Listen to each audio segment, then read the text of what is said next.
Setelah bangsa Indonesia memproklamasikan kemerdekaan Indonesia pada tanggal 17 Agustus 1945 oleh Insinyur Soekarno, apakah betul-betul bangsa Indonesia, rakyat Indonesia itu sudah merasakan kemerdekaan yang sesungguhnya? Tidak ada lagi gangguan, tidak ada lagi paksaan dari bangsa manapun. Tetapi ternyata pada kenyataannya adalah bangsa Indonesia, rakyat Indonesia masih harus bertempur, harus berjuang, merelakan harta, jiwa, raga untuk kemerdekaan Indonesia kembali. Beberapa pertempuran terjadi kembali bahkan setelah Indonesia merdeka, di antaranya yaitu pertempuran Surabaya.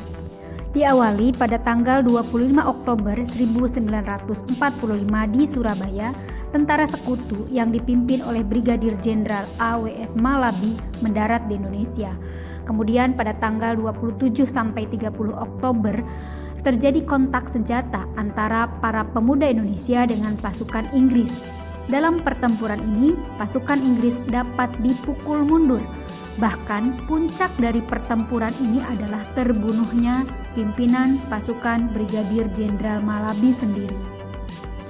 Selanjutnya pada tanggal 9 November 1945 Inggris mengeluarkan ultimatum.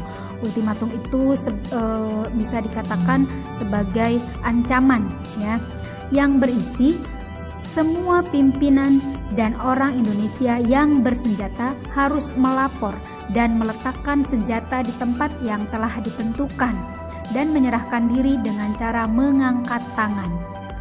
Namun, apakah rakyat Surabaya mengikuti keinginan dari sekutu? Ternyata para pejuang kemerdekaan Indonesia menolak dengan tegas tentang ultimatum yang telah Mayor Jenderal keluarkan tersebut, karena ultimatum yang dikeluarkan tersebut dianggap sebagai penghinaan terhadap bangsa Indonesia yang pada waktu itu memang sudah merdeka, gitu ya. Akhirnya pada tanggal 10 November 1945 terjadi pertempuran yang sangat dahsyat, yang besar yang terjadi di Surabaya. Pertempuran hebat yang terjadi antara pejuang Indonesia dengan tentara Inggris dengan sekutu telah membangkitkan seluruh rakyat Indonesia untuk mengusir para penjajah dan mempertahankan kemerdekaan yang telah diraih. Ini adalah pertempuran Surabaya. Are-are Surabaya telah tergugah semangat berjuangnya untuk mengambil, untuk merebut kembali kemerdekaan Indonesia yang telah diambil oleh sekutu dan pihak Belanda.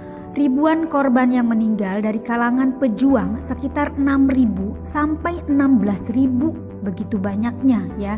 Dan rakyat sipil yang mengungsi dari Surabaya sekitar 200.000 orang. Karena banyaknya pejuang dan rakyat sipil yang menjadi korban pada pertempuran yang terjadi pada tanggal 10 November 1945 di Surabaya ini, Republik Indonesia mengenang sejarah tersebut sebagai Hari Pahlawan.